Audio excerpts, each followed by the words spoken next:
Blacks in Technology. Blacks in technology. Blacks in technology. Blacks in technology. Blacks in technology. Blacks in technology. What's going on, everyone? Thank you for tuning in to the Blacks in Technology Bit Tech Talk podcast. Our topic for this podcast is Women in Tech, how to get the position and pay you deserve. And helping us to explore this topic more in depth is our guest, Kanika Tolver. Kanika is a career coach, consultant, speaker, and self-professed tech geek. She is also the author of the acclaimed title, Life Rehab: Don't Overdose on Pain, People, and Power. Kanika, welcome to the show. Thank you. So we always like to start off with, finding out a little bit more about our guests. And can you tell us a little bit about yourself, kind of, where you're from, what your education is in? Sure. My name is Kanika Tolver. I am from the Washington, D.C. area, born and raised in Washington, D.C. We call it the DMV. I was pretty much educated.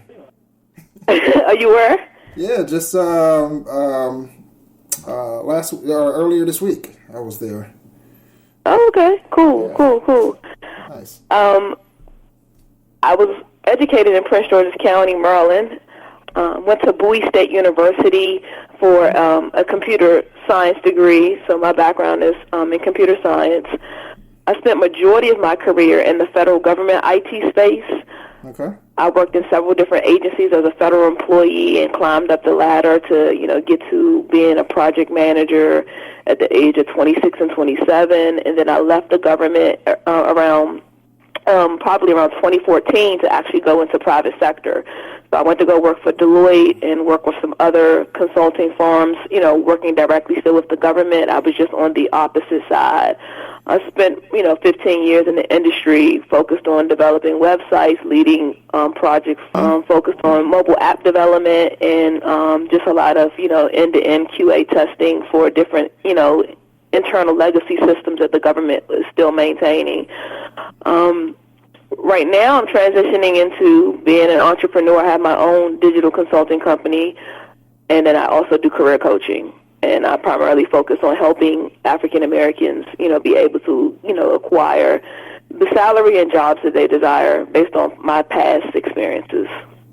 Very cool, and I like that you have a pretty pretty broad talent range there. You go from computer science and tech, and now you're doing that as well as career coaching. So I think that's very cool. Yeah, I'm still doing tech. I have a company called Brand DMV. It's Brand Digital Mobile Visuals. I focus on developing mobile apps and websites and branding for companies. We're actually transitioning a little bit, and we're moving forward into focusing strictly on digital transformation and doing digital strategy and cloud and big data. So we're kind of actually moving away from just doing websites and apps and kind of moving forward into doing more strategy consulting and agile coaching and things like that. Very, very nice, and definitely much needed. I work at a educational software company, and we go through the same thing of agile methodologies, and so it's very much needed. I'm extremely passionate about agile because I'm a certified Scrum Master, and I'm thinking about getting some more certifications because I want to actually be either a trainer or coach. So I want to go into organizations. Since I already do career coaching, I still want to do some type of tech consulting and coaching. So I want to go into organizations that really don't know how to, be agile, mature, and maybe they're coming from waterfall, and kind of get them caught up to speed. So I'm actually in the process of pitching a couple of presentations and trainings for federal government and for private sector organizations that need help with that transition. So, in your experience in that, have you found it to, kind of like the waterfall methodology to be more prevalent in government sector or the private sector?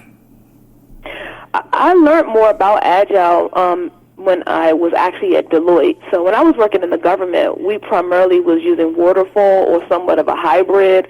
Like one agency at the Department of Labor, I was a federal employee, and that was like my first job out of college, and I was a SaaS developer, and I was focused on, pretty much doing, I don't know if you're familiar with the RUP at the time was kind of popular. It's the iterative methodology, and then when I moved on to other agencies, they were still kind of using the waterfall methodology, and this was kind of back prior to like 2014. Right. And then when I got in the private sector and I left to go to work for Deloitte, that's when I got introduced into Agile, and then I just started to read up on it. I got really passionate about it.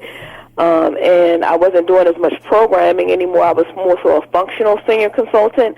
So I would say that the private sector is really the leading force of bringing Agile to government. The government itself is still trying to catch up. I think, in the last year or two, they've pretty much tried to move forward. But I think private sector is actually the ones that are introducing the government to that, and also introducing an Agile acquisition and procurement process that is also new to government as well.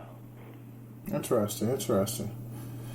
Okay, so let's talk a little bit about career coaching and get into that side of things. But first off, I want to ask you, why is because I know you mentioned in your bio about personal branding. Why do you think personal branding is important, especially nowadays?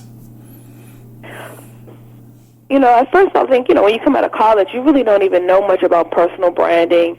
And I started to read a lot of books, probably around the time that I was switching over from being a Fed to being a federal employee to being a consultant.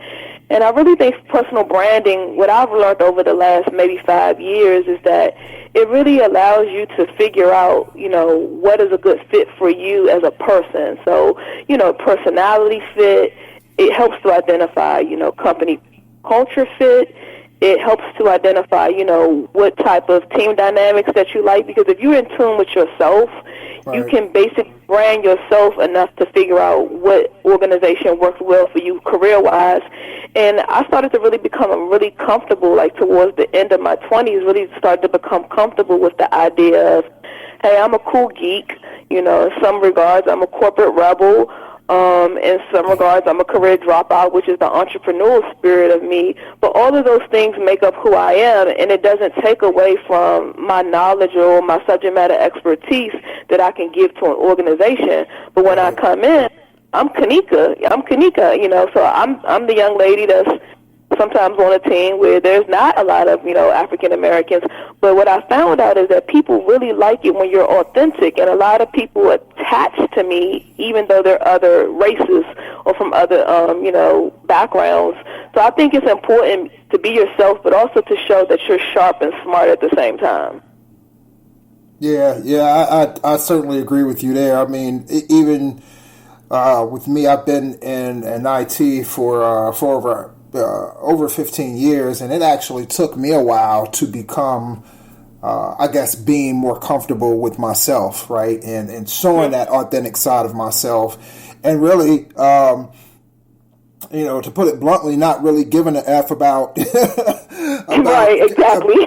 Yes, I mean that's and that's that's that's where I'm at, yeah. Right, that's the real part of it. I stopped caring about how people perceived me, right, and showing all different sides of me, and I'll tell you what a lot of that mainly came from is just being a part of the diversity and inclusion efforts with Blacks in Technology, and kind of seeing the the contrast between kind of how Black people move in within this sector, and kind of how white people move. And not saying that, hey, you have to move like them, but I started noticing things. For instance, like I remember seeing reading an article where they were talking about a bunch of PhDs, or a bunch of people with PhDs in computer science, right? And they happened to be all white men and women.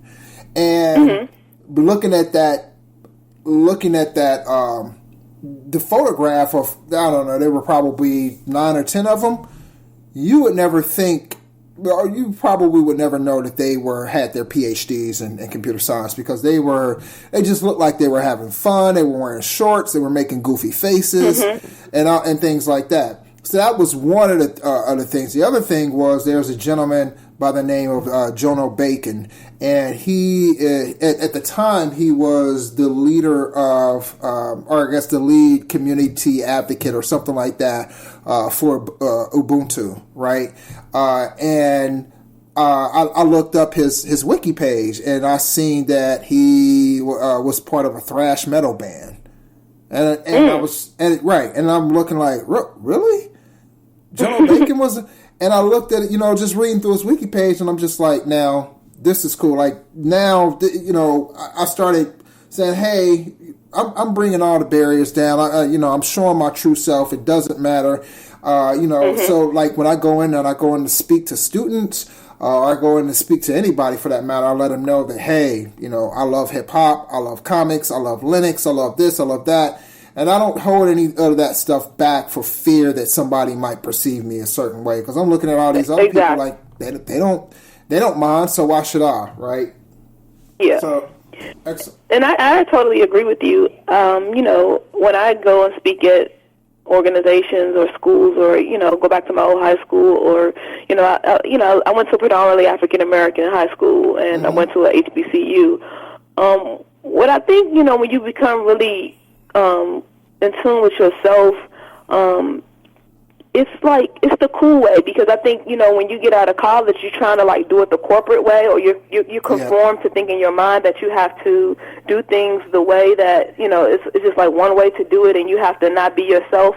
And I think working for big corporations and organizations, your mindset, you can be brainwashed to believe that you have to be a person that talk this way, dress this way, act this way. Right. But I feel like, there's a time and place to do those things, and I think with personal branding, I can get in a room and I can speak really, really eloquently and intelligent and use big words, but then there's times that I'm just going to a Jay-Z or Nas concert and I'm just being my normal self, or I'm listening to Linkin Park, or I'm looking, I just think at the end of the day, what I've realized is that personal branding starts with something that you have to identify with, and I think people get caught up in making a lot of money in tech, and I think that they feel like in order to be included that they have to go with the flow, but you really could be the flow depending on what type of organization you're trying to like get into.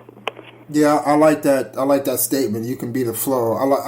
What I like particularly about that is that when you speak to especially young students who might think that they need to act a certain way, or they feel like they have to lose their identity in order to be in tech, right? And being able to tell them like, hey, you can do this, you can do that, and this is just all a part of who you are as a person, and you can bring that, your authentic self, to this industry and make it for a more diverse and a better industry overall. Yeah, and I think you're so right about the part of like, I think the young mindset of the young people today is that, science and math and all those things aren't cool. So, what I try to do is be very relatable, and I try to bring technology at their level and talk about the apps that they use, and talk about being the consumer of an iPhone or Android phone, and letting them know that really the people that are really the superstars in the world are really, people that are doing technology, and let them know how much money you can make and what type of lifestyle you can have. I think if you kind of like bring that to the forefront of the benefit of it, it brings our young people, minority young people, they're more buying into that, because they still want to have the big car, the big house, because they idolize rappers and things like that. But really, Will.i.am and a lot of people, that are into tech, and even Nas that has invested a lot of his money into tech companies, they're showing people that this is the way. This is the cool way. Right. Yeah, I agree. I don't. There's no shame in my game going to talking to students and telling them what I make. Right. Like, hey. Oh yeah, they want to know. They want to know. Right. So I mean, I let them know, like, this is what. I think my highest salary in the industry has been 141, 145. So they may say, well, how much is that every 2 weeks? And then when I tell them it's almost $4,000, then they get kind of excited, right? Because they thinking in their mind, like, oh, you're probably only getting $1,000, because they don't translate salary to hourly like we do. But once they see that and they hear that, they're like, wow, I can make 6 figures, you know what I mean? And then it's like, then they're happy and excited to want to know more about the field. Right, I totally agree. Totally agree. So, you know, in your bio, you mentioned you always love helping people to create their own epic lives. Tell us, you know, what does that mean? What is someone's epic life? I love the word epic, so I just always use it. Like, it's one of my favorite words. Like, when I get excited about something, I'm like, wow, this is epic. Like, this is cool. 'Cause you think epic is like iconic. Like, it's amazing. It's awesome. It's like nothing you felt or seen before.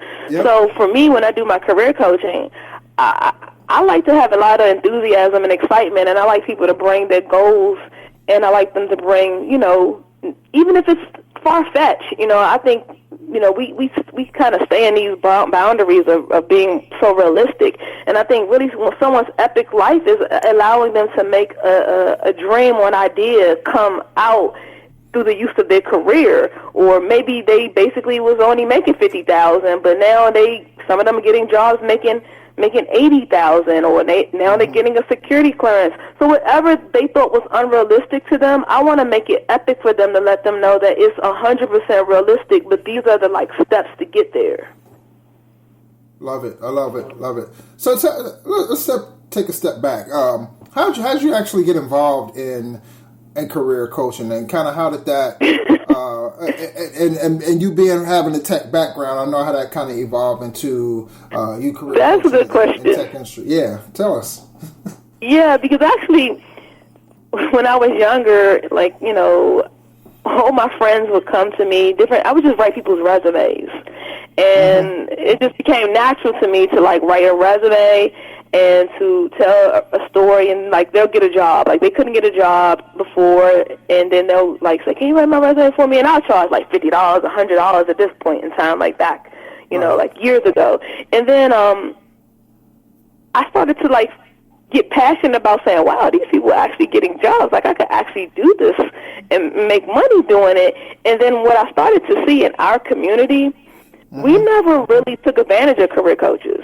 I always, when I Googled career coaches online, I always saw older white men and women that were they were doing executive career coaching, or they had been in the industry for 30 years, and they basically was giving back. So I was like, wow, I think I could do this, because I've been in the industry for 10 years. I've had a lot of career heartbreaks. I think not only could I write resumes, but people come to my office face-to-face, and we have these one-on-one coaching sessions, and they're talking about all of their bad experiences. And by me having all these bad career experiences as a woman of color, and just as a woman, it just was like, wow, I could really, really do this. And probably I would say 80% of my clientele is black women. So it just kind of felt natural, because I could feel that they were going through workplace bullying.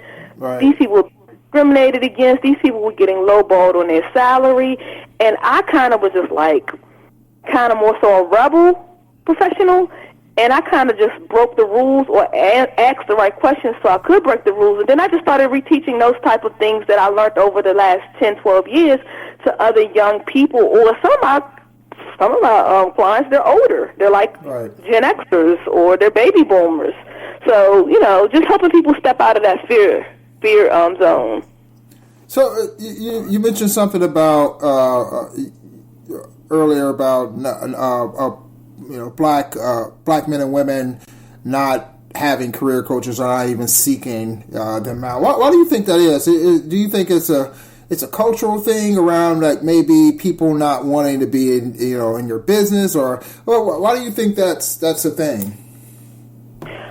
I think now there's a lot more people my age that are doing career coaching. But I think probably that's only kind of evolved over the last 5 to 7 years. You know, everybody's a coach now. Everybody's a life coach, career coach, health coach. I just think this is an overly saturated market. I think for our people, I think this is a few things that I've observed. Been doing this for a couple of years. A lot of us don't feel that we should pay for that type of service. We feel like we should go and buy some red bottoms or a Louis Vuitton bag, but we don't want to pay for services for somebody to really give them the roadmap. Like when I coach, these people are getting into Microsoft, they're getting into Bank of America, they're getting into federal agencies. So I don't coach them just to have a nice resume and I send you on your way. Right. I think for what I've noticed, a lot of them don't want to pay for the service. A lot of them don't want to actually be invested in the program, and they don't want to do their part in the work. They want a lot of us want that we feel like we want people to just give us a promotion, or we feel like we want to just, get a new job, and we don't want to actually put in the work to understand how to brand, market, and sell ourselves. We don't, as African Americans, look at ourselves as products. We just look at ourselves as, or I look at myself as a little business even when I'm working for a business. Right. They look at themselves as employees. Yes. And until we change the mindset of African Americans and let them see that, hey, you have a brand, you have a personal brand, a career brand, and you have to market it to get the money and get the promotions that you want. I totally agree. I mean, even with dealing with the BIT community, I've come across people where I've actually done a little bit of this, and I'm not saying I'm like some type of expert, career coach, but I've kind of been around. I've been around the block a few times, and I can lend some of my experience to helping others, right? And so, I just like to tell people, like, especially when it comes to dealing with recruiters and dealing with potential employers.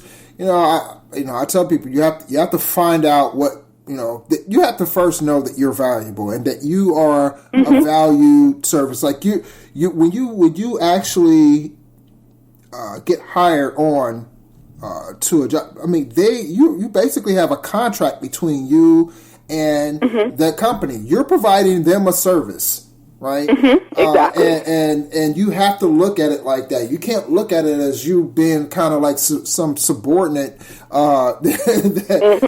You have to look at this as that this is a mutual beneficial agreement between you and the company. And when you start really learning that and start being able to implement that type of mindset, that's when you start really valuing yourself and knowing your value. So I definitely agree with everything you said. Yeah, and I think it's more so I don't know for you. I mean, I have a baby boomer set of parents. I also think, baby boomer parents, they kind of was in jobs where they really didn't have options. Right. And, they encouraged our generation to get educated so we could have options. But I think for me, I coach even college students, and some of their parents are Gen Xers. I don't think that the translation of the information of the things that, our generation probably will do a lot better because we've been afforded a whole lot of opportunities and options. I think some of that didn't translate when we were getting parenting by our parents. I don't think that they explained that to us because they didn't have any options. So they basically, my mom and my dad, some of these people worked at the same job for 20 years, right. 25 years. You know what I mean? So they don't even know anything about branding and marketing and selling yourself because they didn't have, skills or education maybe to do that. So maybe that's why our community isn't really into career coaching or into, career development because our parents didn't know nothing about it.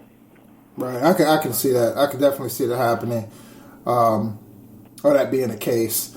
So let me ask you this: Are there, and I'm guessing that you've done career coaching for people outside the tech industry as well, or has it just been specific to tech? It's been both. So I do all career paths. So I mean it's a lot easier to do. To my tech people, of course. Because I know the technology, I know the lingo, I know all the acronyms, I know all the certifications. Right. But yes, I do coach federal employees, private sector employees, nonprofit employees, and these people are admin, HR people, communications, tech people, educators. I've done, teachers. So it varies. I mean, it's probably been over like maybe close over to 200 plus clients, and they all different industries. So are there any challenges specific to the tech industry? And I'm asking this because I know just from dealing with tech folks how tech folks can be, right? We're some of us, and this is not all tech folks, of course, but some of us are know-it-alls, or we feel like we know it all, and taking advice for somebody else, or being told, because I'm guessing when you do your life coaching, there are some kind of hard truths that you have to kind of get out of somebody, right? And sometimes people don't like either divulging that information, or they don't like hearing that information about themselves, right? And so you compound that with somebody working in tech, and sometimes that may prove to be challenging. Yeah, it's somewhat challenging. A lot of the tech professionals that come to me, there are two types. There are those that actually been in the industry for a while. They just got a crappy resume, and they just want to take things up a notch. And maybe they want to get in. They may be making 100, but they want to get into the mid 100s.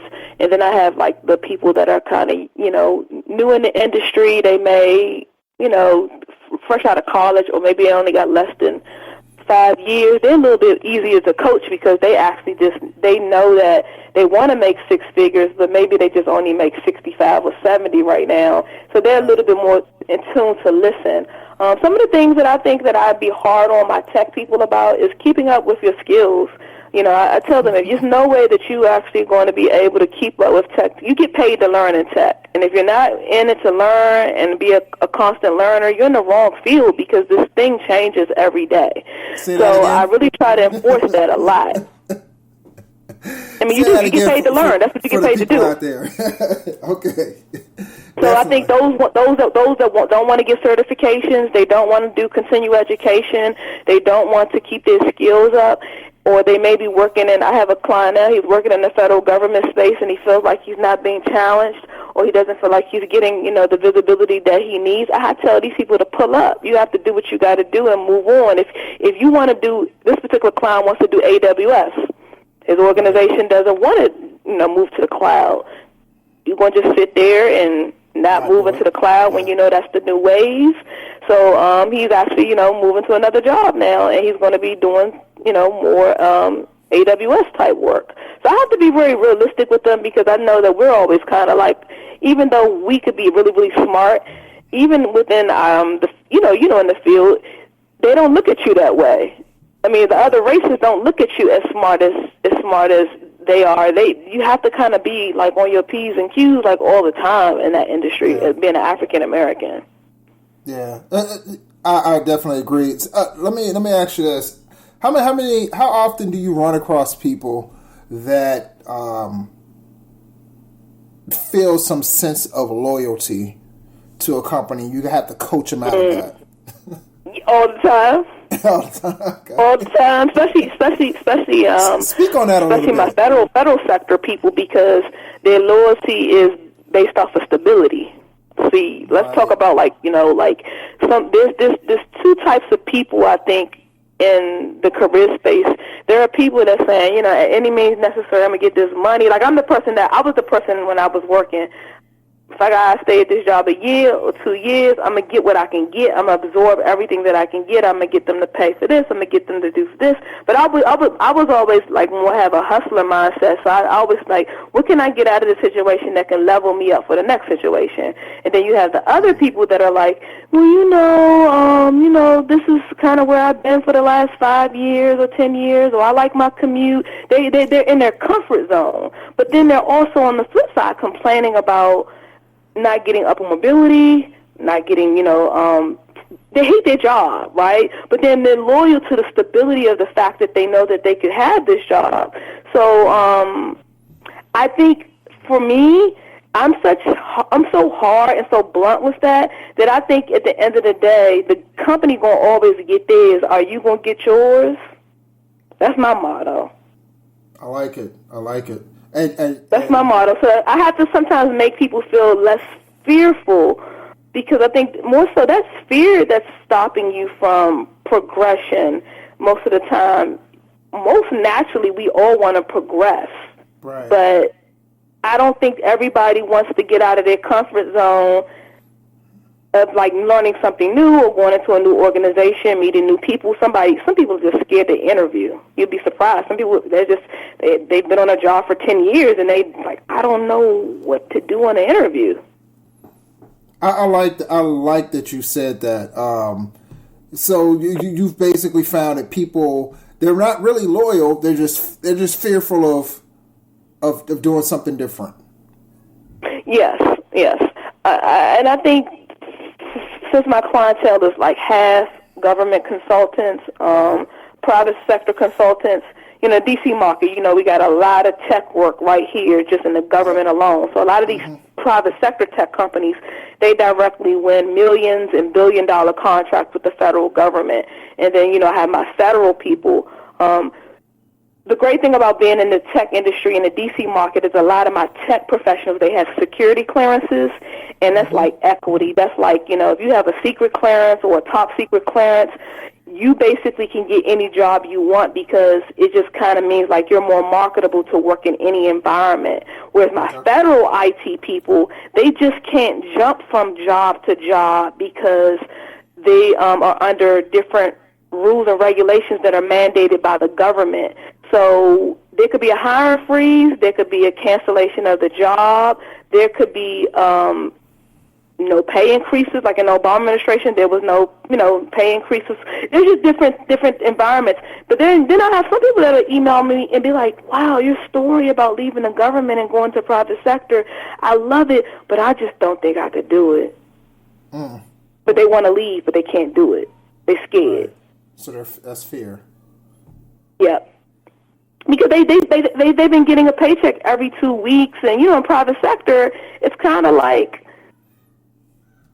it doesn't mean they're not going to get laid off or anything like that. But people look at private sector as it's not stable, and once I got on the other side, I'm like, these people are crazy. Like this is like way more money, way more. You can learn more, you can get more. It just to me, I just felt like it was just a better opportunity for a hungry hustler person to be in private sector. Got you. So let me ask you, going back to career coaching, what does it take for a person to be coachable or receive coaching? I think it takes an open mind. I think it takes also for them to do their part. I can give you the information all day long, but if you're not willing to actually, follow up with the actions and the homework assignments, it's not going to work for you. I think when people come to my face-to-face coaching sessions, I think it takes for you to just be very, very honest and vulnerable. And sometimes you'll be surprised in career coaching sessions, people will start talking about personal things. A lot of personal issues block people from progression within their career. It could be a relationship, it could be their children, it could be a bad financial hardship or situation. So sometimes we dabble into personal goals and personal challenges, and I think being very open and upfront with me about those things, it helps me to get you in the right position that's going to be able to help you pay that credit card off, or help you be able to support single dads and single moms. They really need that extra money. So I think that's one of the things that I'm career coaching, is you have to be very honest about your situation. Excellent. And have you ever had anyone to kind of go against the coaching that you've given them, and how did that turn out for them? So I had a client recently this is a tech client, simply talking about tech, came to see me in January, wanted to transition into, doing some kind of a mashup of PR and tech and communications and tech, because, everything's kind of like marketing and social media and PR and, all that stuff you can do with tech now. Had 2 different job offers. He came to my session and he followed all the, steps that I gave him to do. So say for instance, you have somebody that actually can get paid $85,000 to be a leader or somewhat like a project manager or leader, but then he had another offer that was like over 100-some thousand just to be a specialist, right?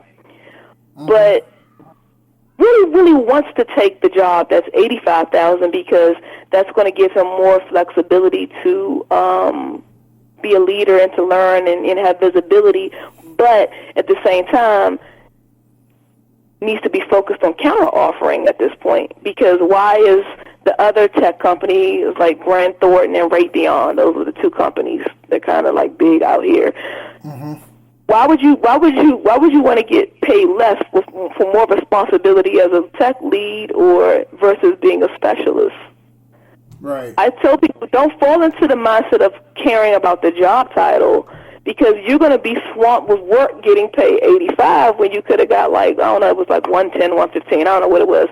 But anyway, I was just basically trying to coach him and let him know that if you're taking the $85,000 position, take it because you're really connected and passionate to the job and the responsibility and what you're going to be doing. If you're not so crazy about the specialist position, then that's fine too. But for me, I don't know if that made a lot of sense.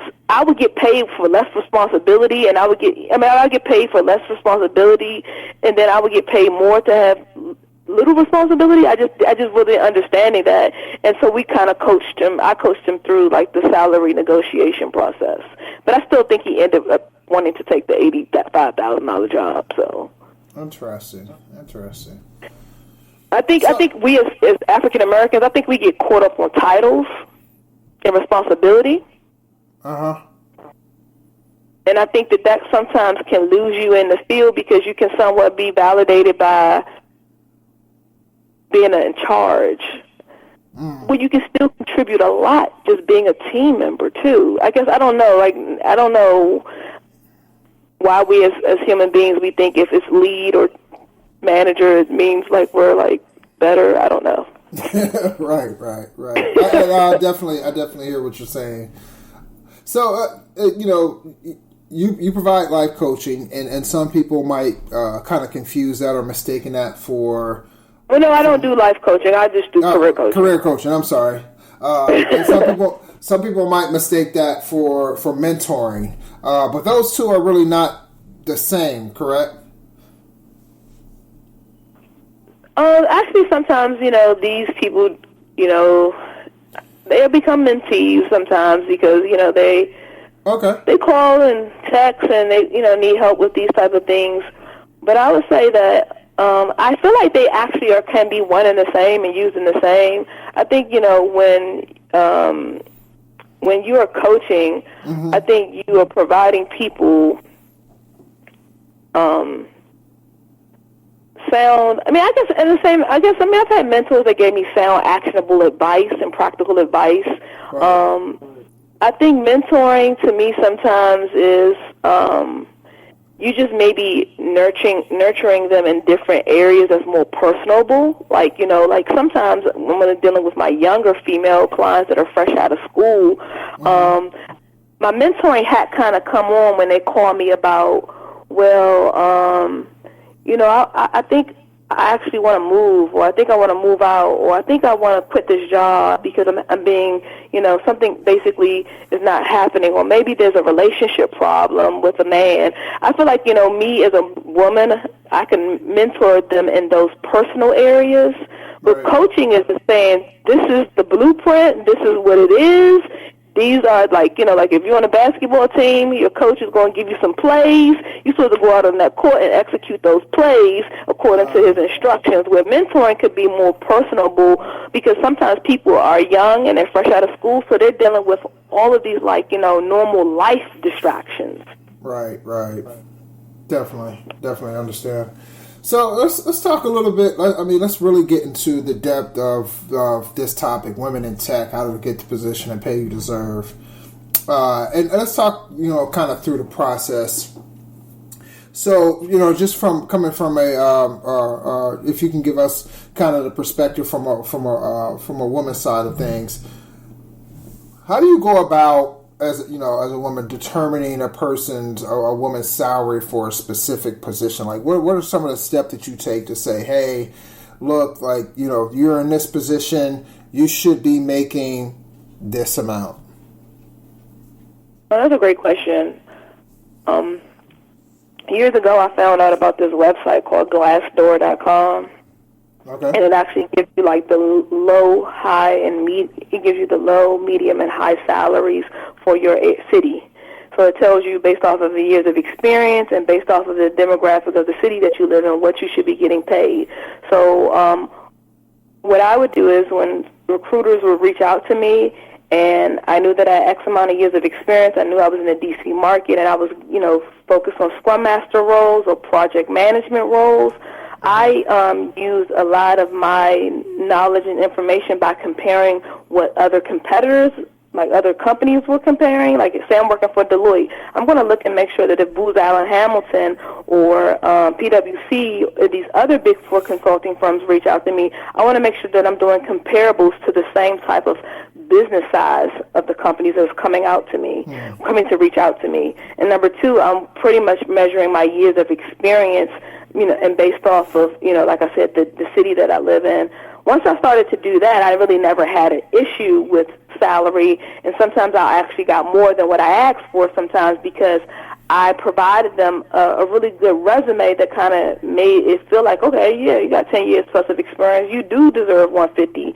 So I think that's important, is to do your research and don't take the first thing that they give you. Got you. And how do you go about evaluating a person's experience and skill to determine like what they should be paid? So, for instance, you know, resume A could have these set of skills, and resume B could have the same set of skills, but maybe resume A, maybe they're embellishing a little bit. Like, and how do you how do you come to the determination like, hey, like you don't really, you know, your skill sets on paper say you know this, but they don't really match up, and kind of like what's that process like?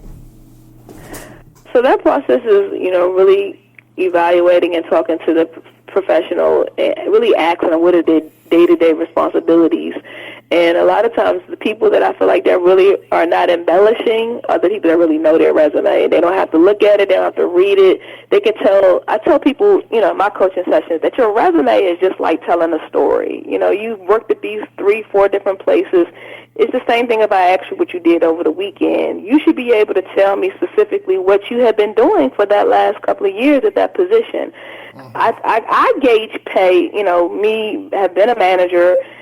I gauge pay off of not just technical skills, but also gauge. I also think pay should be also driven upon, you know, how well are your writing skills, how well are your communication and presentation skills, your ability to lead, your ability to be analytical, like to analyze data and information, and to problem solve. Because in tech, I feel like there are people that they're like two types of people. You got your like core techies, you know, developers. And then you have like someone like a hybrid like me who can communicate effectively with the system admin and the database administrator and the developers. But I am more so the person that's going to be sitting at the table with the customer, with the product owner. I'm going to be making some really, really business decisions with them.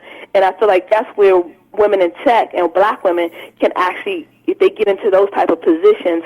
See, when you're a developer, they want to just put you off in the cubicle, and there's no visibility there. But if you're trying to like get up into the tech industry and you're trying to sit at the table with the white men and the Asian men, you're going to have to start to develop more leadership and more cross-functional skills, and that's how your pay goes up. So are you giving these people tests, like, or is it just you kind of talk through about what they know to try to get a good gauge of their skill set? Yeah, we talk about what they know. You know, a lot of times these people are going through resume revamps, and in order to like validate, sometimes of course you have to embellish to a certain degree. But I think it's really important to make sure that your resume A and resume B has to somewhat align with what the requirements are from the employer. And I think people that actually get more pay, then, if resume A stands out a little bit more, I think it's based upon how things are written and said from, just using words like, when I write resumes, I try to use words like, executed, implemented, managed, led, right. Because I think sometimes when you look at certain resumes and you feel like they just did the bare minimum to keep their job, they didn't go beyond the scope of their responsibilities. Those are the people that just get the pay that is pretty much, as is, and they're not, that employer may not be looking to give you more money. I would tell resume B, in order to get more money, you're going to have to step it up a notch. You can't just keep going every day and just sitting at, your desk and you're just doing the bare minimum, and you're not exceeding the expectations of the opportunity that you have for that job. Gotcha.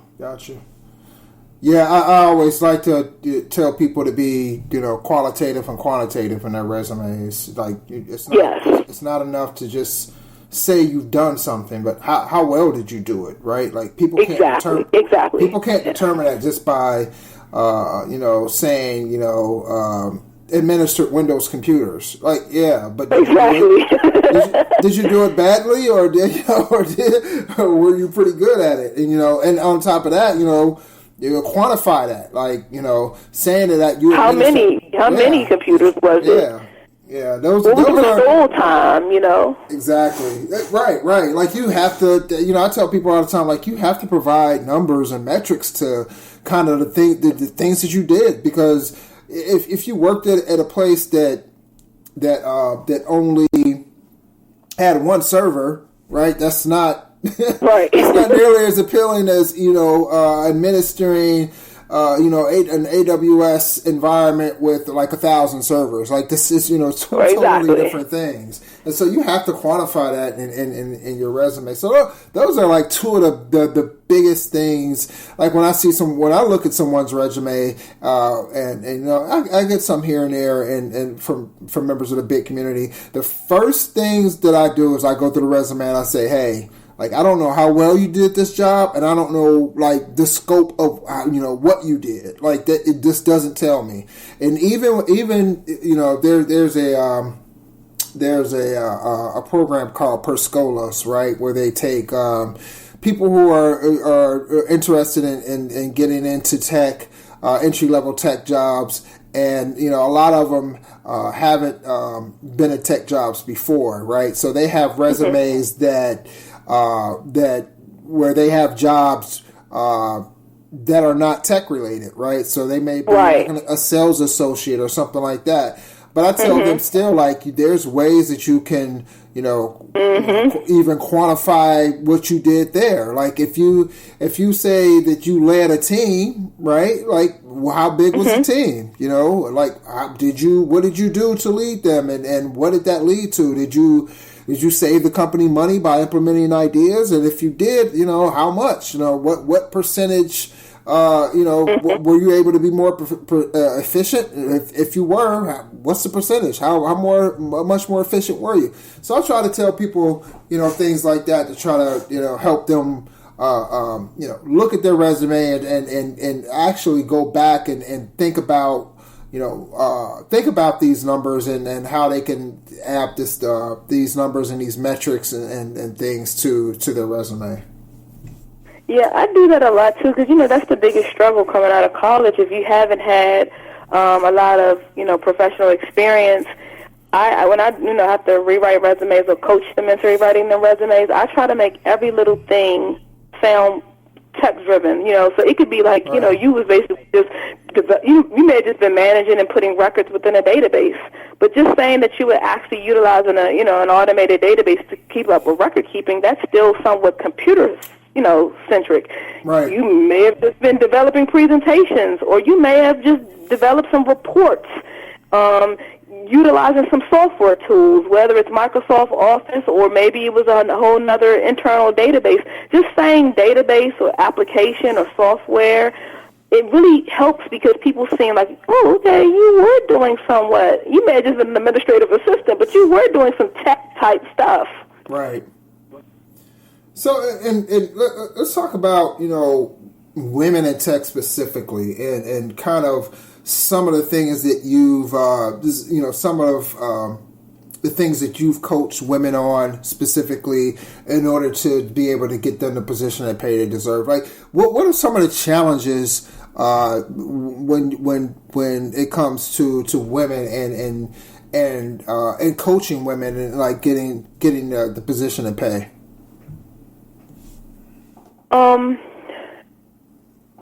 For me, I'm gonna answer that in two parts. So. Okay. I want to just share a little bit of my bad experiences being a woman, because everything about my career hasn't been just like, oh, I've just been fabulous and I've just done all these great things and I didn't have any challenges. Right. I mean, my personal challenge, and because I use my personal challenges as a way to, however way I overcame, I try to share it with my female clients in tech. My personal challenges overall within my career has been, getting the respect that I deserve, meaning like just respect on the job, being able to present my ideas and being able to get my opinions and my knowledge out there when I'm on a team with primarily men. So I had to learn at a young age how not to wear my feelings on my sleeve because I was a very sensitive person, and I had to learn how to just boss up. You know what I mean? Because they're not going to respect you if you are weak. I don't care if you're black, I don't care if you're Asian, I don't care if you whatever. You're not going to get respected in that industry because it's a male-dominating industry, and feelings don't matter. If you're knowledgeable about, you kind of somewhat have to be a pit bull in a skirt, because in order to get that level of respect and for people to value you, you got to be able to not catch an attitude and always be so sensitive. Some of the other things that I experienced. Sometimes when you're a woman, you get in positions where you have to take the blame for things that you really didn't do, but because you're reporting to a male or a white male, it's kind of like you get blamed for things because you don't. Somewhat, in some regards, women within this field don't have a voice. We're not really encouraged to speak up. You know what I mean? And say, no, this is wrong, or no, this is right. There were times that I was instructed to do immoral things with contracts and money, and I stepped up and said, no, I don't want to do that, and then you somewhat get blacklisted because you're saying morally this doesn't make sense for me to do, but because you want me to do it and you're my white male manager, I have to do it. So those are some of the things that I experienced earlier within my career that kind of was very frustrating. Right. So to answer the second part of your question, there's a lot of women that do come to me with the same problems. Some of the problems that I coach them through is focusing on getting visibility, being able the art of networking, being able to understand how to play the game. So I just think you should, I coach them to tell them to do really well, do good, take on the challenges, step up and ask for details and new responsibilities, and that's how you get that level of respect. Don't sit in the back of the room. Sit at the table. So when I go in conference rooms, I'm not sitting with the chair up against the wall in the back. I'm making sure I get there a little bit earlier so I can command the room with my presence, and I'm sitting at the conference room table. And what do you say to people that? And I know, because I'm asking this because I know that there's a ideal situation, and then there's reality, right? And there are a lot of people that want to they want to kind of dwell in the ideal situation and not in the reality of things, right? So they might say yeah, but women shouldn't have to do that. Meaning they shouldn't have to actually go around all these workarounds and hurdles and to actually be respected. Right. Women shouldn't have. No. I mean, yeah, but that's I see that, and that's not just from women. I see that on a lot of different levels. But since we're specifically talking about women, that's why I'm addressing it, or from the perspective of women, because I see that, and it's for me, it's that would be ideal. but we don't deal in that in ideal. We deal in the realism of things. Is that the approach that you take as well? Yeah, I mean, I'm very realistic about, also understanding and knowing your environment and culture. I'm not saying, be a woman of color or a woman in general and just, take over situations and just kind of be insubordinate and inappropriate. I just think every play has to be strategic, and I think it's sad that it is this way. You may feel like, hey, I want to come on and I want to lead a project, and they want you to just take notes, because you're the female on the team. You got to take notes, and I think that goes back to, and you're a man, you have, family members that are females. I think we have to get to a place that even within the workplace that we have to be a little bit more sensitive towards, roles and responsibilities when it comes to, the man versus the woman. And I think that, you shouldn't have to do these things, but that is pretty much what it is. And I even think when you're a woman of color, I think you're looked at as like the secretary on a team, or you're not, they're trying to dumb you down and give you tasks. And you may have a master's degree, and you may have a lot of experience. I just think you have to get into a place where you have the support of leadership that doesn't see gender. And I think that's who sets the tone for the team and the environment is leadership. Gotcha. So kind of, once you both, you and the person that you're coaching, once you kind of determine, what a person's salary is, you evaluate their skills, kind of, what's the coaching piece look like? Like, how do you proceed coaching someone, and women in particular? Let's focus on that. How do you proceed to coach a woman on asking what they feel they are worth? That's a great question. That particular process is to kind of focus in on what they're making at that time, doing research on the opportunity and seeing what's presented to them. So if they are presented an opportunity and they somewhat feel like they're being lowballed, I think it's just important for, when they go back and do the counter offer. I also teach my clients to evaluate not just salary but benefits. Mm-hmm. I think we spend too much time always just focusing on the salary number, and we don't focus on maybe you're getting less PTO or more PTO. Maybe you're getting, X amount of education budget per year to go to training. If some of those things that you're leaving behind and you're going into a new opportunity and you're getting way more perks, then sometimes salary isn't always what we're negotiating. We're now negotiating other opportunities for you to get benefits package, 401k, maybe more percentage of matching. So I try to tell them to make a list of all of their benefits that they have now and make another, draw a line on the paper and then make another list of the benefits that they're getting offered from the new company that they may be getting an offer from. And then at the bottom, we have a line for salary.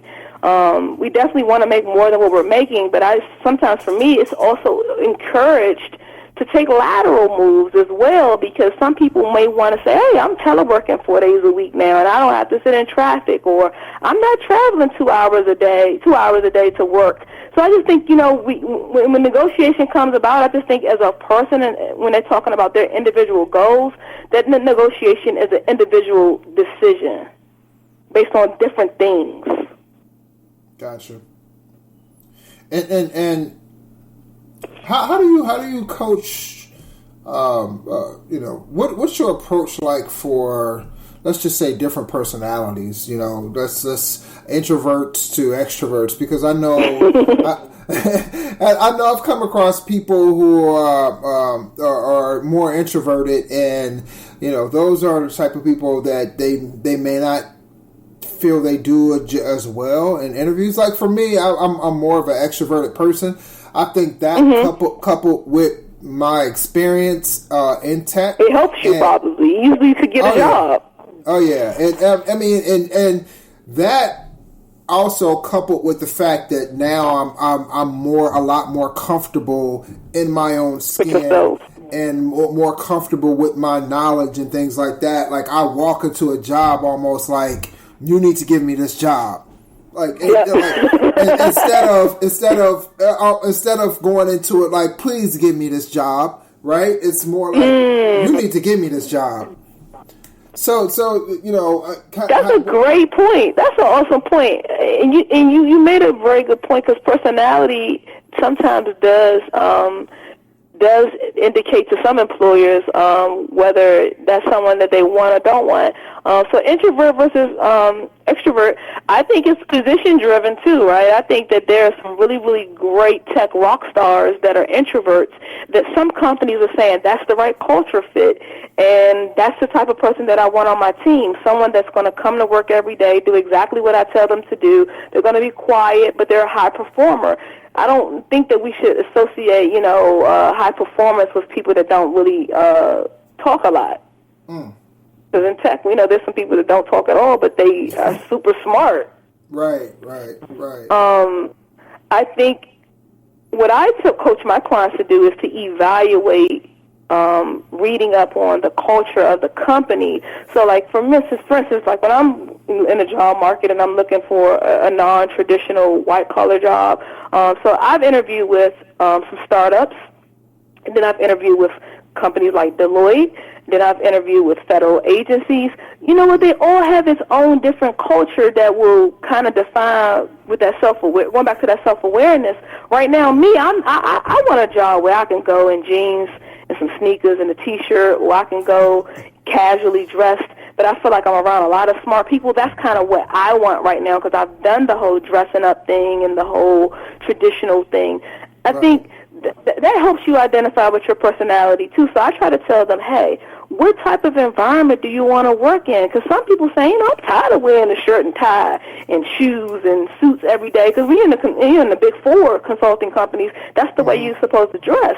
So I think identifying personality fit with the right culture. Like, I want to go somewhere where we can, like, go and have happy hour on the rooftop of our building because it's so cool, and I could ride my bike to work and nobody's going to judge me. Like, that's kind of like where I'm at right now in my career. I think that's so important to identify with that and try to find that right fit based off of your personality. Gotcha.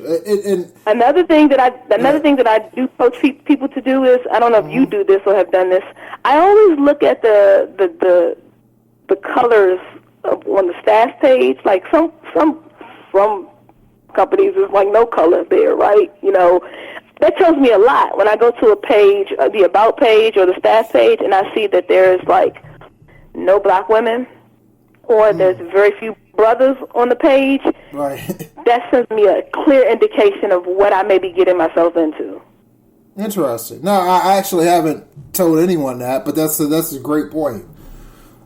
That's a great point.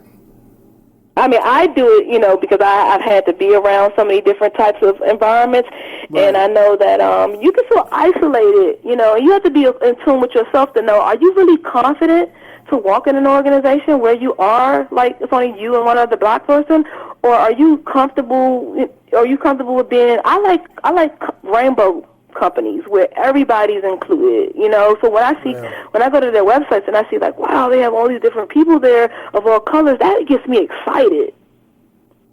Yeah, I agree. I mean, for myself personally, I've done that, but I've actually never said to anyone, like, hey, have you checked out their website and looked at their About page and looked at, people working there? Have you looked at their employees and would you be comfortable in taking a position where you might be the only, black woman at that company? Mm-hmm. But that's definitely a great point and something that, that I'll take into consideration and start saying to people. Because I think what bothers me, I've seen this online a lot. How can you have diversity and inclusion if you're really not really doing inclusion? I mean, these companies are pushing diversity and talking about they're doing diversity, but when you go to their pages, there's still no inclusion of, like, multiple different types of races or just women of color. So even when I look at the leadership, I even look at the leadership levels, at the VP levels and the director levels. If I don't see one brother or sister, that means that probably the chances of me getting promoted at that level is slim to none. Yeah. Because, and if you're a principal, in the Deloitte type world, or if you're a VP or a director, if all of the brothers and sisters are just like software developers or system admins, or they're a staff assistant, then that tells me that, you know what? If everybody's white on the on the leadership level, then what does that say? They didn't even want diversity on the leadership level, so why would I consider that? If I'm trying to make, because we basically talk about how to get the pay you deserve, and in order to get the pay that you deserve, you kind of got to move up. Right. Right. So going back to that, like there's this there's something in the tech industry about women and kind of how they evaluate whether or not they're qualified for a specific job. And I don't know the exact numbers, but when it comes to like a job description, women are more prone to try to match every single requirement there is compared to men. It maybe matches only, I don't know what it's like maybe 60% or something like that. And maybe you have the numbers. Maybe you know more about the numbers than I do, but what do you say to women? How do you kind of coach them out of that frame of mind, or that, hey, a requirement, a job, when you look at a job description, the requirements that are there are to me, at least, kind of how I think about it, it's more of a wish list and not really, it's not, set in stone that you have to have this, this, and this. How do you coach women into saying, just opening themselves up to applying for jobs where they don't match every single requirement? That's a great question. My personal opinion about job descriptions is that sometimes they're written and they're full of fluff, and they're just like somebody from HR just put this together. They're really, they kind of worked a little bit with the hiring manager to get the requirements. I tell people a lot of the things that you may not know on the wish list, you can learn. Don't feel intimidated by the things that you don't know. Yeah. I think that some employers are looking for people that are willing to be open-minded and to learn. If you have 60 to 70% of the things there, and maybe 2 or 3 of the things you don't have, if you can sell yourself enough on an interview, there were a lot of responsibilities that I learned on the job that I never had on my resume that was in, previous job descriptions. Don't feel intimidated by those things. Be sure of yourself that you can tell a story of the things that you did at your previous or current position and make it very relatable to, a good percentage of the things that you are trying to do with the new job that you're interviewing for. But always keep in mind that you're going to always learn new things, new skills, and be given new responsibility. And don't be afraid of those things. And perfection it just doesn't exist. It doesn't. I like that. Perfection doesn't exist. That's a. It doesn't. I mean, it doesn't. And I think us as women, I think we feel like we get scared on the workplace when we feel like we don't know or we can't do a task. But I feel like men get a pass in that area. Yeah. I mean, I can definitely attest to that. It's almost, and it really, it depends on the company as well, and the culture of the company. I'm fortunate to work at a company where we have a lot of, at least from a gender standpoint, a lot of diversity from that standpoint. We have a lot of teams led by women. Our CEO is a woman. Our general manager is a woman. That's great. So that's great, and that helps as far as, I guess, from a perception standpoint of hey, this is, an equal, I wouldn't say equal play, but it's more like the perception of, hey, that women can do this. And for me, I always go into a situation where I like to learn from everybody. It doesn't matter who you are. And so I almost go into, I go into situations where my mindset is, you know more than me. So teach me. I'm learning from you right now. No matter who you are, it's like you're smarter than me. So I want to learn what you know, right? And make those people like an ally, make them somebody that you feel like, you build a relationship with people and people. Because I'm okay with saying I don't know. And I think that's just me just being authentic. And I know how to say I don't know in a way that I'm asking a question with coming up with some sense of background information. I'm not just saying, hey, I don't know, can you help me? Over here, help me. I'm just saying, I might just say based on my knowledge and my research, I went through the document repository and, I saw there were a couple of folders there, but I really didn't see the folder that you specifically, instead of just saying, where's the file? You basically are saying you already somewhat did your, level of research. I think we as African Americans and even as women, we have to go into the mindset of saying we've already pre-looked into this. We don't understand or we don't know, and we have to just be okay with that. And also to go back to your original question about things that you don't know on job descriptions, one of the things that I really instruct my clients to do is before you go on a job interview, if you can take a quick Udemy video or do a quick YouTube video, you can at least have some basic knowledge of what that requirement is or software or technology or tool is, because I just know in interviews if you can somewhat basically speak to it a little bit, right, you can say you have, somewhat of a broad level of knowledge of it, but you may say, like for me, I haven't really done a whole lot of Salesforce work, but I have been taking some Salesforce classes on Udemy, and I'm planning to get my administrative certification. That's how I talk on my interviews. I may haven't done a Salesforce project, but at least they know that I'm going in the right direction to expand my knowledge in that area. Right. You're taking what could be perceived as a negative, and you're turning that into exactly. And so you know what they like? They geeked out about it because they're like, oh, she's self-assertive. She's a starter. She's a self-starter. We don't maybe have to just always hold her hand. At least we know that she reads. I read 2 tech books a month. I read tech blogs. I get more tech podcasts. So at least they know that I'm somebody that is just not a slouch and I don't know, and I'm just going to stay over there and just not know.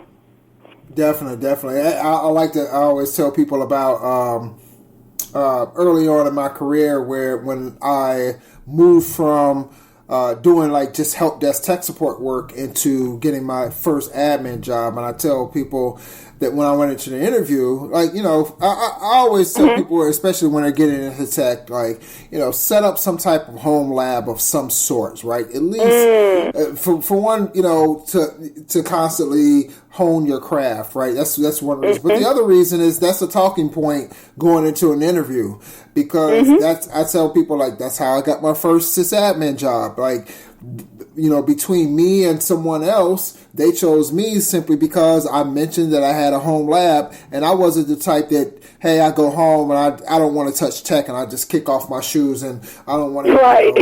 They were like, we seen the passion in the fact that you have a home lab and that you're willing to go, outside of work and continue to hone your craft, and that's why we chose you. Wow.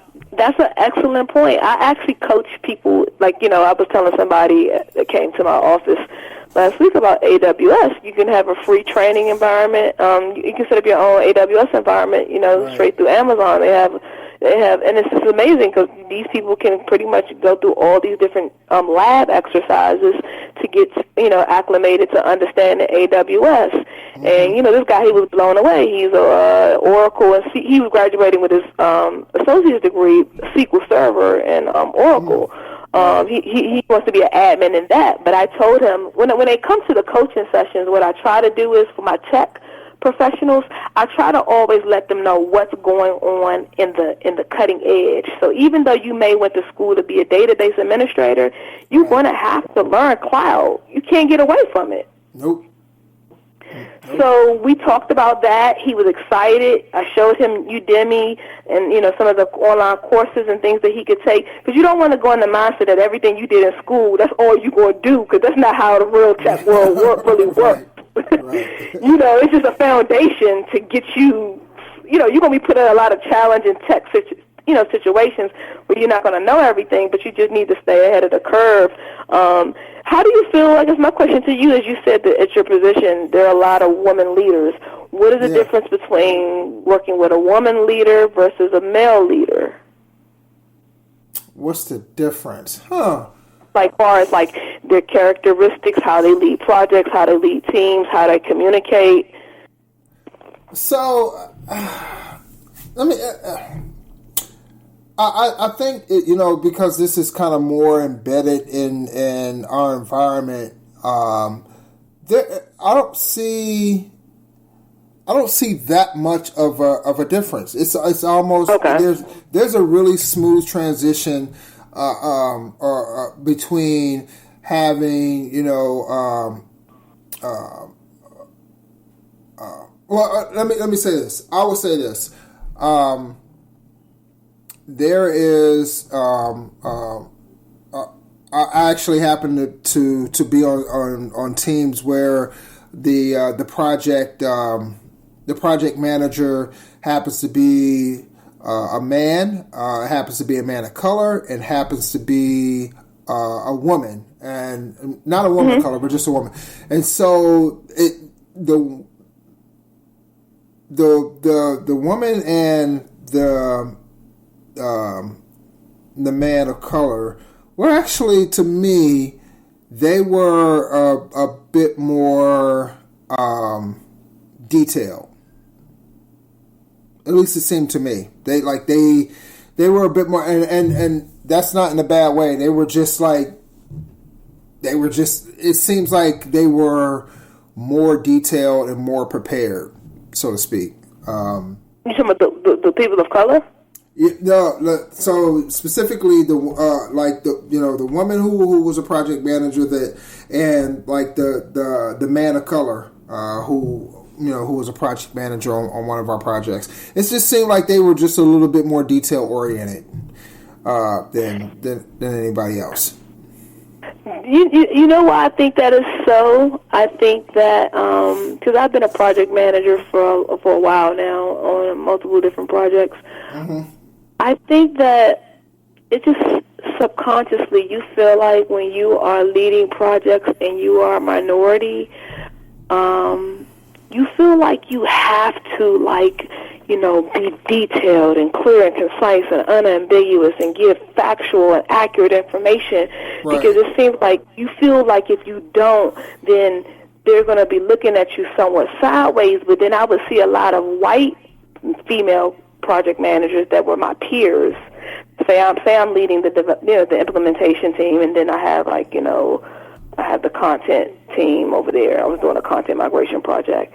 Mm-hmm. She could be on the phone and she could be stumbling, not giving accurate information, asking a lot of questions, and people wasn't looking at the project, looking at her sideways.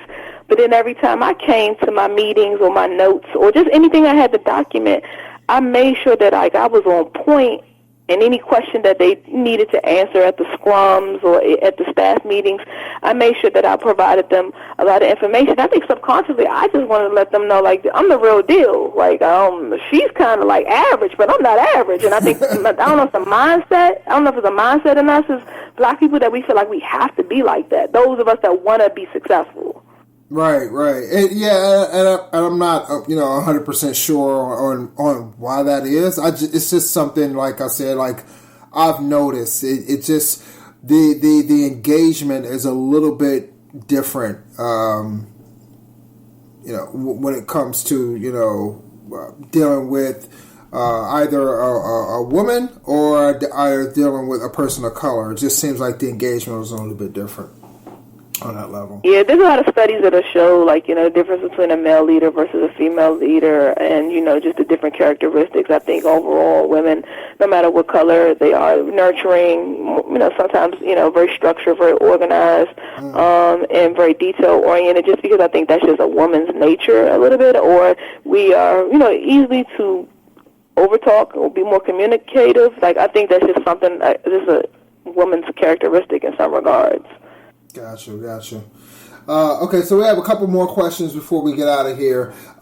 If you had to share only 3 career coaching tips, what would they be? Three. Only three. That's a good one. Because I have like a lot. But just three coaching come to tips. mind. Yeah. Yeah. So a few that comes to mind is the first one would probably be to really out the gate. Like I'm doing a blog post for Glassdoor about right now about success secrets for the average college graduate. Mm-hmm.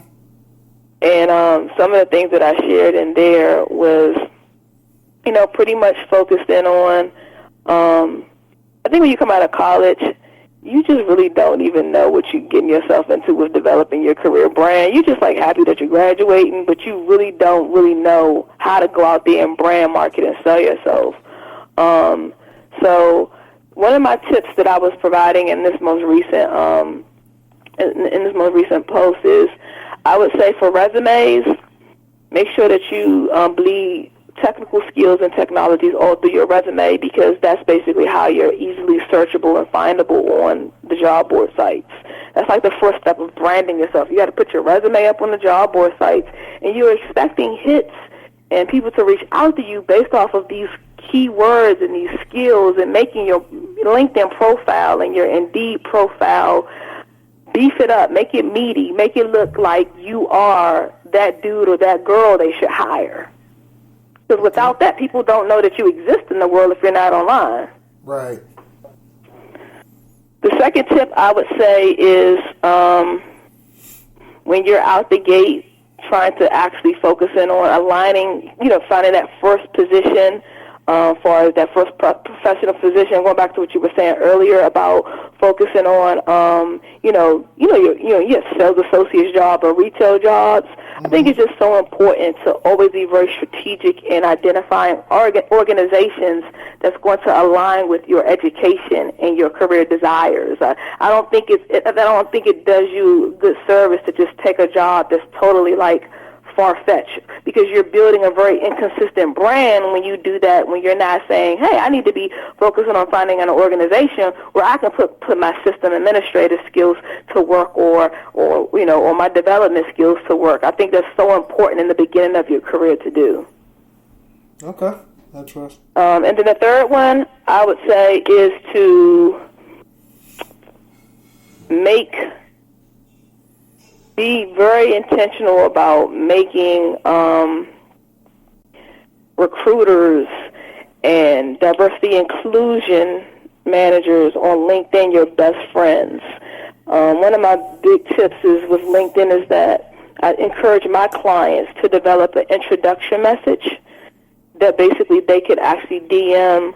If you want to work at Microsoft, or you want to work at Google, if you want to work at a small tech company, and even if you're a female, reach out to the recruiters in your just go and search by Microsoft recruiters and look in your area, and also search on LinkedIn by diversity inclusion, because us as minorities, if you're able to create that introduction message and you're able to introduce yourself and introduce your interest in the company, and you are a woman of color and you have a great resume to send them, that opens up opportunities for them to kind of get you a foot in the door into those tech companies that you desire to get into, because that's their job.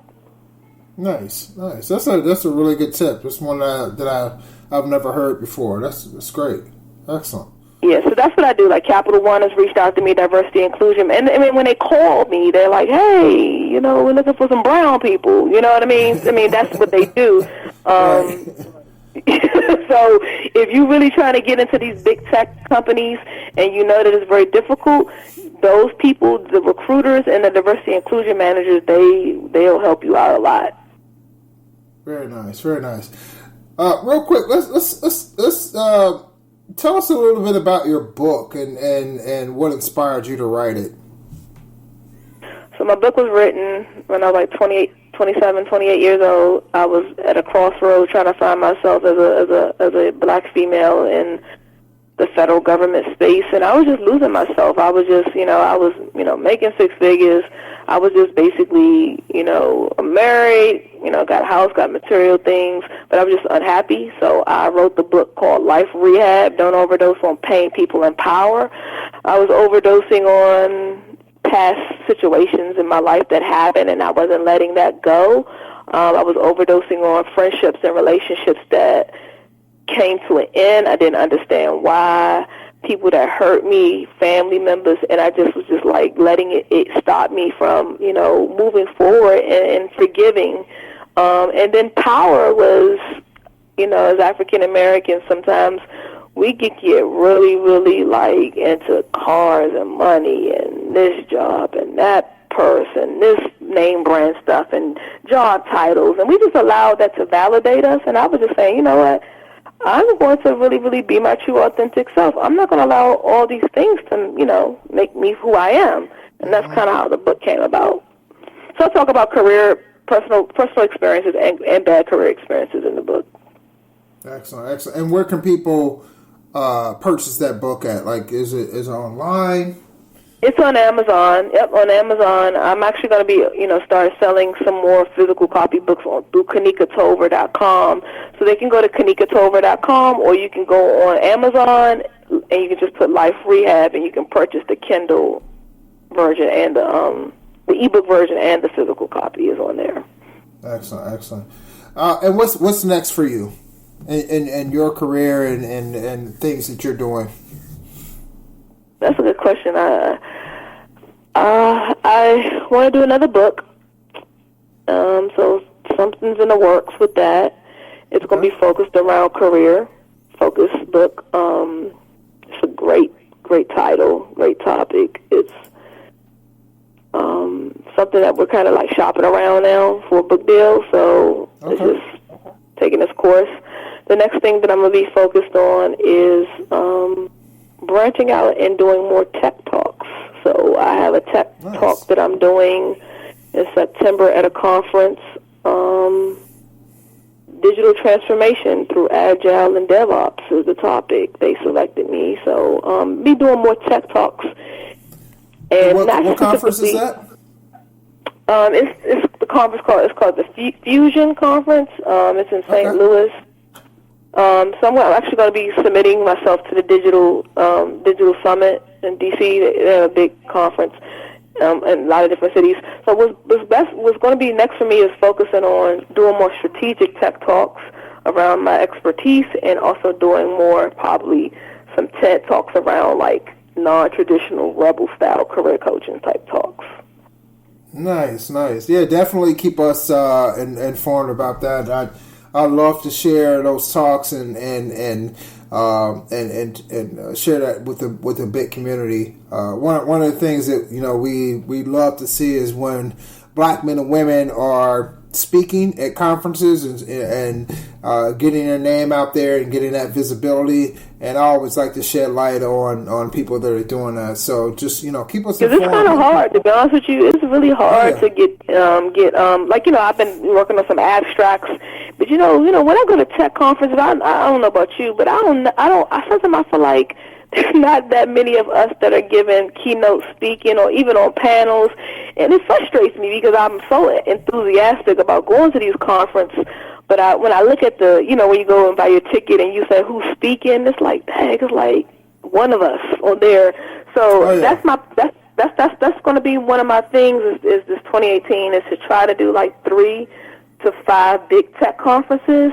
And, I'm just excited about it because I'm only going to focus on the things that I know. I'm not going to talk about stuff that I never did, and I'm going to, bring real life case studies from my past government IT experience. So I'll probably be doing more work with the government as well. But, I got a lot of things going on that I'm trying to do.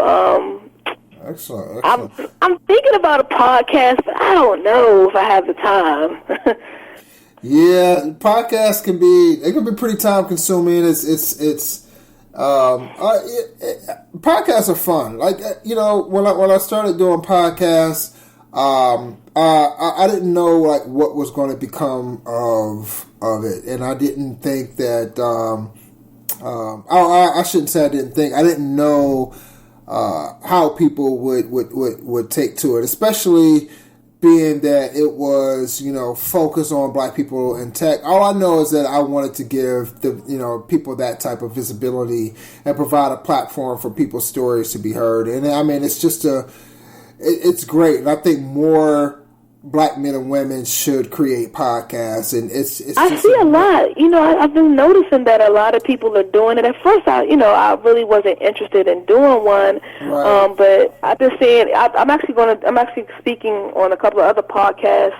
They're somewhat related to women and career and inclusion and stuff like that. So I'll probably be, sharing that with you as well. But yeah, I definitely want to talk to you offline about the podcast thing, because how long have you guys been doing the podcast?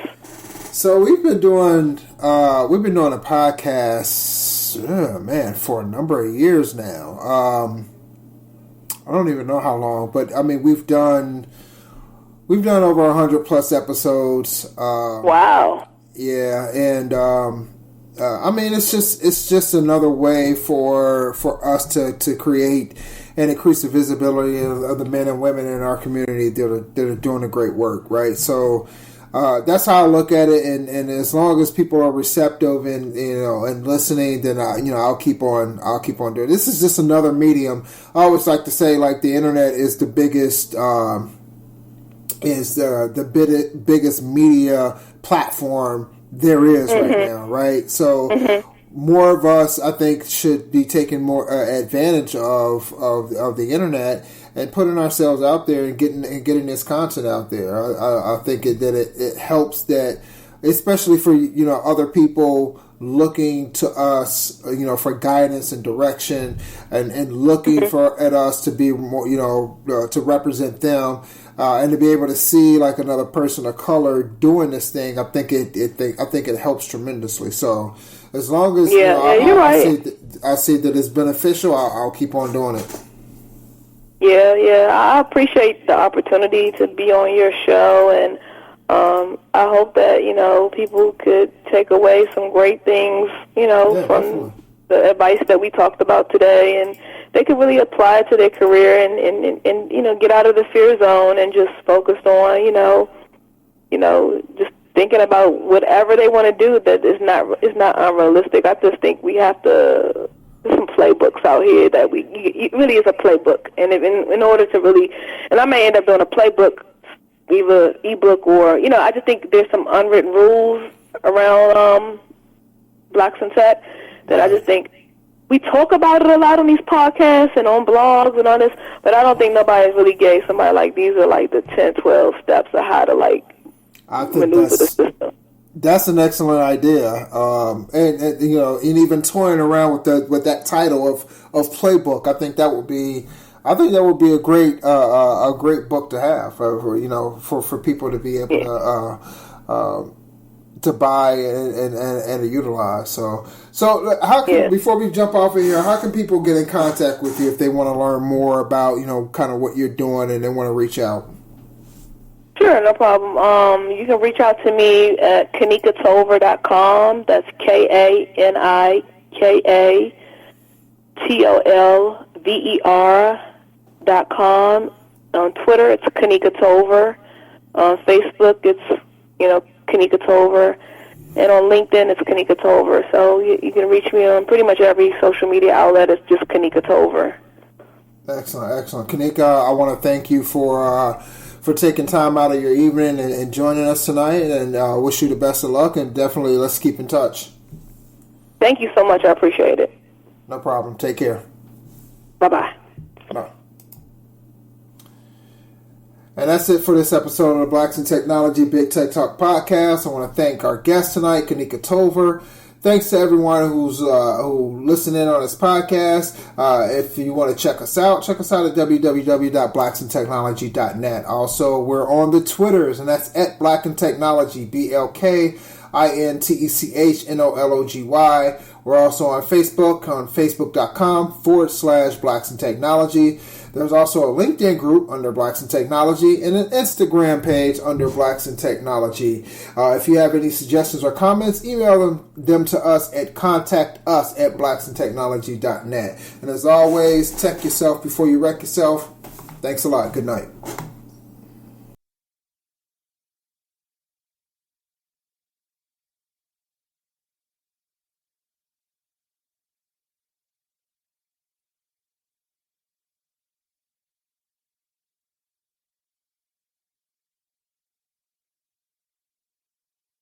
Blacks in technology.